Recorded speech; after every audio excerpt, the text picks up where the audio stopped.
pessoal, estamos de volta aqui para a continuação da nossa série. Vamos ver se hoje a gente consegue chegar aqui nos 1200.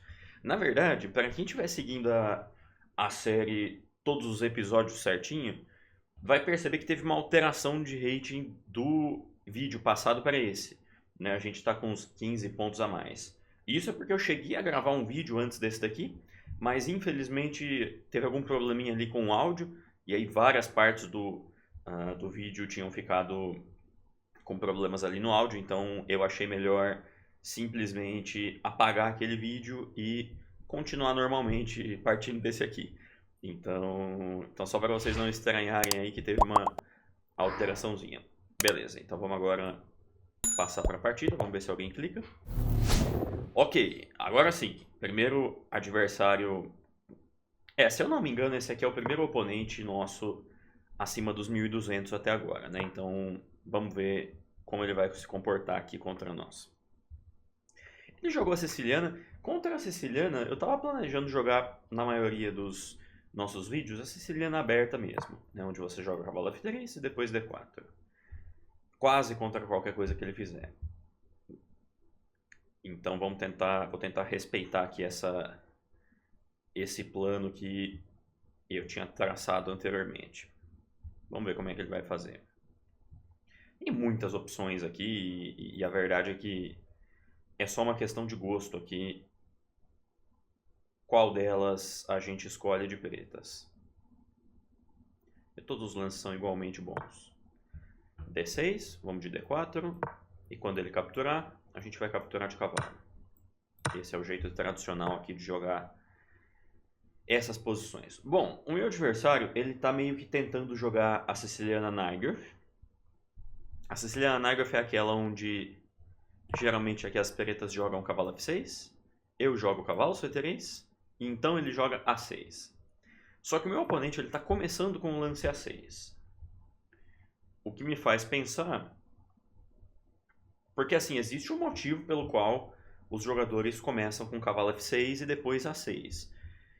E o motivo é que assim que você joga cavalo F6, você força o meu cavalo a parar aqui.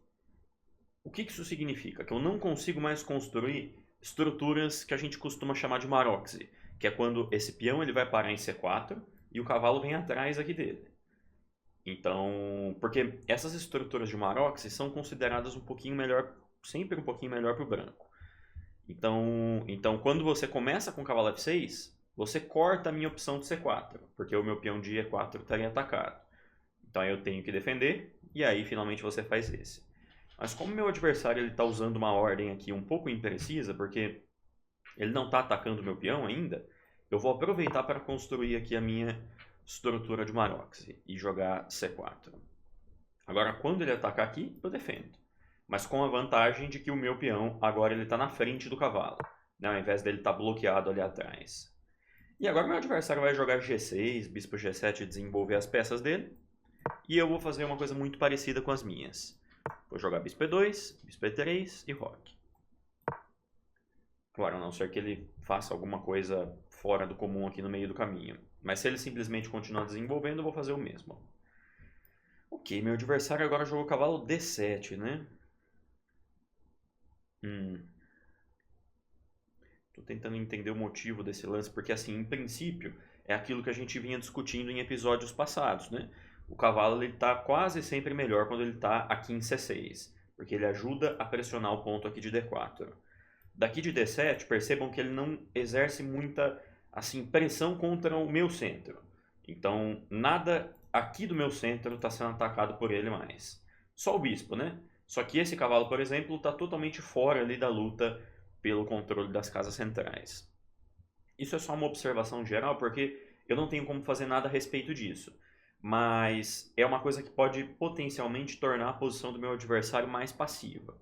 Porque as peças dele estão começando a ocupar casas passivas. Então eu vou rocar, que é a minha prioridade número 1. E em princípio ele deveria tentar fazer o mesmo agora. E aí caso ele faça, eu vou só jogar bispo E3. Bispo E3 e depois vou conectar as minhas torres jogando dama D2. E6, né? Certo. Então, o meu oponente ele quer colocar o cavalo dele em E7. O defeito disso é que esse peão de D6 agora fica bastante vulnerável, né? Porque ele não tem mais a proteção do peão de E7. E uma outra coisa também que dá pra gente apontar é que assim, os cavalos posicionados em E7 e D7 estão um pouquinho passivos ali, né? Porque, de novo, esse cavalo geralmente vem para cá. Porque daqui ele pressiona o peão de E4. Então, e aqui não é uma exceção, né? Realmente o cavalo F6 estaria fazendo isso. Mas eu estou tentando pensar aqui se eu consigo tentar explorar esses tempos que ele está perdendo em vão, né? Porque esse aqui é um tempo que ele perdeu. O cavalo já podia ser desenvolvido. Ele está gastando um lance a mais aqui para isso, né? Eu não acho que ele precisava disso. Mas vamos ver. Bispo F4 não pode porque ele me dá garfo. Eu posso, por exemplo, tirar o cavalo da frente e atacar esse peão aqui dele. Só que aí ele joga, por exemplo, Dama E7, né? Que protege o peão. Aí eu posso atacar de novo com Bispo F4, mas aí ele protege colocando o cavalo na frente, com o cavalo E5. Eu estou um pouco em dúvida aqui se eu tento fazer isso ou se eu só completo meu desenvolvimento com Bispo E3 e Dama D2. Eu acho que ele já cometeu algumas imprecisões importantes, né? O que dá direito aqui da gente começar a pensar em lances como cavalo B3, para tentar punir ele de maneira mais direta, né? Eu acho que é o que a gente deve fazer. Se bem que é duro isso, porque às vezes você tem duas opções que são atrativas, né? Eu gosto das duas, na verdade. A dificuldade aqui está sendo definir qual é a mais atrativa delas. Tá na dúvida, eu vou optar pelo desenvolvimento saudável, então. Vamos jogar Bispo E3, Dama D2. Já que isso dificilmente poderia ser um erro, né? Já que eu estou só desenvolvendo as minhas peças de maneira bastante saudável. Ok, cavalo E7, e aí vamos seguir aquele planinho de Dama D2. Ok, o meu adversário ele decidiu realmente negligenciar o desenvolvimento dele, né? Porque é aquilo que a gente já conversou, pessoal. Esse lance perde um novo tempo. O cavalo já está desenvolvido. O interessante assim de observar esses episódios é em como muitas vezes o jogador ele perde tempos na abertura sem saber que ele está perdendo tempos na abertura, né? Porque ele pode estar vendo o cavalo C5 como um lance normal, né? Um lance, não sei, que melhora a peça dele, qualquer coisa nesse sentido. Mas quando eu vejo esse lance cavalo C5, imediatamente eu penso que ele está realmente gastando tempos, né? Porque tem peças dele que ainda não foram desenvolvidas e estão ficando cada vez mais para trás. Por exemplo, o rei de E8, né? Que está em E8 até agora e ainda não conseguiu rocar. No momento eu vou só centralizar a minha torre e preparar para começar a pressionar esse peão aqui de D6.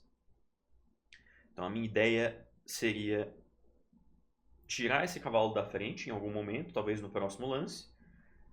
Esse daqui. Talvez para cá, por exemplo. E depois começar a pressionar contra essa debilidade aqui dele. Bispo H6 também é uma ideia, tentando enfraquecer um pouco ali o flanco de rei dele. Eu tenho várias ideias aqui já. Uma outra seria cavalo B5. Esse cavalo aqui, deixa eu tirar as flechas. Porque depois de peão por, eu tenho bispo por C5. Porque percebam que a dama está cravada ali embaixo. Então, essa é uma posição muito superior aqui para o branco. Provavelmente a minha vantagem aqui ela já é muito, muito grande. Mas é claro que a partida ainda não está decidida. Eu acho que ele tem que rocar. Eu não acho que ele pode continuar com esse rei aí. Por mais que, assim, ele vai ter problemas, mesmo rocando, mas não dá para jogar essa posição sem rock. Acho que ele fez bem. Bom, e aqui, de novo, surgem as dúvidas, né? Porque cavalo B3 era a minha primeira intenção, só que eu acabei de perceber que ele pode jogar bispo por C3, dama por e capturar o meu cavalo aqui de E4. Eu tenho certeza que eu estou muito melhor nessa posição resultante, apesar do peão a menos, porque o rei dele está muito vulnerável. Mas eu não sei se eu quero sacrificar um peão numa posição como essa. Porque a regra, assim, é que quando você tem uma posição tão boa e tão confortável, você não quer mais complicar a partida desnecessariamente. A não ser que sejam complicações claramente boas para você. Porque se não for, é melhor jogar xadrez simples. E pensando aqui em xadrez simples, sacrificar um peão não combina muito. Eu acho que eu vou começar então com o bispo H6. Porque trocando esse bispo aqui com ele, eu elimino aqueles temas de bispo por C3 e o rei dele também passa a ficar um pouco mais vulnerável, né? E5 faz sentido. E5 faz sentido, abrindo aqui para o bispo dele. Claro que enfraquece ainda mais a casa aqui de D5. Mas faz sentido. Acho que eu vou capturar aqui em G7. Quando ele tomar de rei, agora eu puxo o cavalo. E percebam que a diferença é que agora que eu troquei os bispos com ele, ele não tem mais aquela ideia de bispo por cavalo que eu tinha mencionado ali atrás, naqueles cálculos, né? Isso faz com que eu consiga atacar esse peão aqui de D6 dele e ele não tenha muito para dizer a respeito disso. Ele tem que realmente dar o peão embora. E assim que cair aquele peão, a minha vantagem ela é muito razoável, né? Eu tô pensando aqui se eu tenho alguma coisa melhor do que tomar o peão. Se eu não poderia jogar por ataque, de repente com F4, ou se é melhor tomar de uma vez. Eu vou tomar porque existe uma piada entre o pessoal do xadrez que peão dado não se olha os dentes, né? Que é o fazendo uma adaptação ao ditado popular falando do cavalo. Mas é, é um peão que estava caindo ali, acho que não tem por que eu não capturar. Beleza, bispo E6. Em princípio, vamos tentar só centralizar a torre. E se ele não me der nenhuma oportunidade tática, eu vou só jogar F3, trazer o meu rei para o centro, e aos pouquinhos eu vou tentar avançar ali o meu peão a mais. Vamos ver. Porque pode ser que ele me dê alguma chance extra aqui, né? E aconteceu, porque esse lance eu acho que pendura material, pessoal, porque eu jogo B4 e o cavalo dele tá meio sem casa para voltar. Ele vai ter que voltar para D7, mas então eu tomo aqui em E6, F toma E6 e cai a segunda peça dele ali embaixo. Então eu acabo ganhando mais material aí nessa variante que a gente está mencionando. Então vamos seguir nessa. Acho que não tem por que a gente evitar essa linha.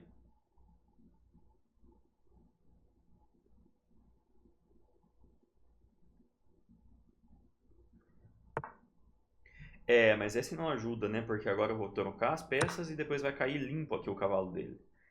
Porque na outra variante, pelo menos ele ia capturar a minha torre, né? Então ia ficar 2 por 1, que é uma coisa vantajosa para mim. Agora, aqui eu vou capturar o cavalo limpo dele em C5, né? Então aí a gente está falando de uma posição com a peça menos mesmo. Aí não tem como resistir nessa posição aqui. Agora eu vou só centralizar o meu rei. E essa é uma daquelas posições que ela meio que ganha sozinha, né? Você vai melhorando as suas peças, melhorando as peças, melhorando. E assim, a posição ela vai jogando quase que sozinha, né? Então eu vou centralizar agora o meu rei. Eu vou centralizar depois o meu cavalo também. Daqui a pouquinho eu posso preparar o avanço aqui dos peões do flanco de rei. E é uma peça a mais, né? A peça a mais ela acaba sendo sentida. A gente não precisa traçar planos, né? A gente simplesmente vai melhorando as nossas peças uma por uma. Isso já costuma ser suficiente em cenários como esse. Vamos ver o que ele vai fazer aqui agora. Cavalo D8, ele está tentando lutar ali atrás, eu vou centralizar o meu cavalo. Bom, olhando aqui para as minhas peças, talvez eu poderia melhorar esse cavalo, né? Que está um pouco passivo. Talvez cavalo B4, depois cavalo D3. Vamos para cá então. Bom, ele me deu a oportunidade de trocar material, eu vou aceitar. Agora meu cavalo tem algumas casas para voltar. Essa daqui parece muito saudável, porque ataca esse e esse.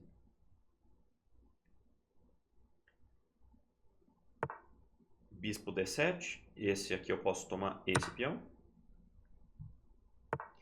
Agora sim, existe um plano muito simples aqui para eu perseguir, que é simplesmente avançar esse peão passado ali na coluna A.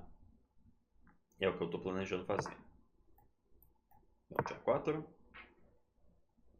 Caso ele consiga barrar o avanço do meu peão de A, eu posso trazer o meu bispo para a partida daqui a pouco. Ele conseguiu, rei D8 chegou no peão. Mas não tem problema, como eu disse. Ele vai jogar bispo C8? Esse acho que eu vou aproveitar para capturar o peão aqui de C6. Agora eu capturo esse também. Porque esses peões a mais que eu estou capturando vão ajudar aqui na conversão, né? Então volto o cavalo para cá, depois rei D4. E aí eu posso começar a avançar também no flanco de rei. Antes eu tinha só o peão de A para andar. Agora eu tenho peões andando em todos os setores do tabuleiro. 5, toma. Agora é só avançar os peões mesmo. Não tem mais muito segredo. Será que ele vai abandonar aqui? Não. Ele vai jogar mais um pouquinho, beleza. F7. Pronto, agora a gente coroa esse peão aqui. E eventualmente a gente vai acabar ganhando essa posição. Tá, deixa eu ver. C7 talvez. Consegue o jeito mais rápido. Agora eu estou ameaçando bispo G4 e depois C8. Bispo G4. C8. Agora vamos cortar o rei dele, para o rei dele não escapar depois. Depois a gente aproxima o rei. Aí agora a gente corta o rei para ele não passar mais para lá. E agora é só trazer o rei e dar o mate com o rei e a dama. C5. Rei C4. Se ele jogar H3 a gente toma. E esse a gente dá mate aqui. Esse era um jogador realmente... Ele jogou... Essa foi uma partida que me deixou com diferentes sensações em alguns momentos. Porque assim, ele jogou bem a partida, claro. Mas ao mesmo tempo, aqui na abertura... Falar que assim, tem uma coisa que é esse lance A6 aqui, né? Que é uma imprecisão só. Ele só não deveria ter usado essa ordem. Como a gente disse, é melhor começar com o cavalo F6, provocando o cavalo C3 e só então jogar A6. Aí ele estaria dentro da Nagios, que eu imagino que é o que ele queria fazer. Né? Só que ele acabou começando com isso e me permitiu montar a estrutura aqui da Maroczy. Inclusive, pessoal, esse é o motivo pelo qual a ordem da Nagios ela é tão boa, né? Por cortar justamente... Tem muitas sicilianas que permitem a Maroczy. E nem todo mundo se incomoda muito com isso, na verdade. Muita gente joga tranquilo contra a Maroczy. Mas assim, pelo menos de acordo com a teoria, essas posições costumam ser boas para o branco. E por isso que a Nagios é uma... Esse é um dos motivos pelo qual a Nagios é uma defesa tão popular. Porque ela corta essa opção do branco, né? Começando com o cavalo F6 aqui atrás. Mas tudo bem, a partida foi seguindo. Eu acho que esse lance foi o começo aqui de um plano equivocado. O cavalo ele deveria vir para C6 mesmo, para pressionar aqui o meu centro. Eu roquei. E essa foi a continuação do plano que ele tinha começado antes, né? Parece que ele queria colocar os cavalos dele assim mesmo. Mas o problema dos cavalos desse jeito é que eles não atacam o centro, né? Então acaba me dando muita liberdade. Vocês lembram que aqui eu já estava podendo escolher entre dois planos muito bons. Isso significa já que eu já tinha uma certa liberdade nesse momento, né? E eu acabei usando essa liberdade só para desenvolver. Troquei aqui o bispo. E na sequência a gente capturou o peão aqui de D6. Depois que caiu o peão de D6 já não tinha muito o que ele fazer. Ele foi tentando lutar do jeito que dava. Mas a verdade é que essa posição aqui é muito difícil de salvar já. Passei torre D1, chegou B4. E aqui foi meio que o erro final. Se bem que, assim, o que eu tinha mencionado para vocês é que essa era uma defesa melhor, né? Porque troca, troca, troca. E aí eu consegui capturar duas peças dele. Em troca de uma, eu ainda tenho um peão a mais. Então, assim, eu tenho uma confortável vantagem material aqui. Mas, assim, tem mais luta aqui do que na posição que a gente entrou. Né? Porque ele acabou optando por sacrificar o cavalo inteiro aqui em C5. E aí realmente não teve mais como continuar com a partida de maneira realista, né? Eu cheguei a ficar um pouco sem tempo ali no fim, mas não tanto, né? Porque quando nos segundos finais ali já estava muito fácil de conseguir organizar o mecanismo ali de mate, né? Porque já tinham acabado realmente as peças dele. Então, mas enfim, foi uma partida interessante mais uma vez. E vamos ver como é que vai ser a partir de agora, né? Porque o rating dos meus adversários está subindo. Então vamos ver como é que os meus oponentes aqui nessa faixa de rate vão se comportar. Beleza? Deixem nos comentários aí o que é que vocês estão achando até agora. E vejo vocês no nosso próximo vídeo. Valeu, pessoal. Tchau, tchau.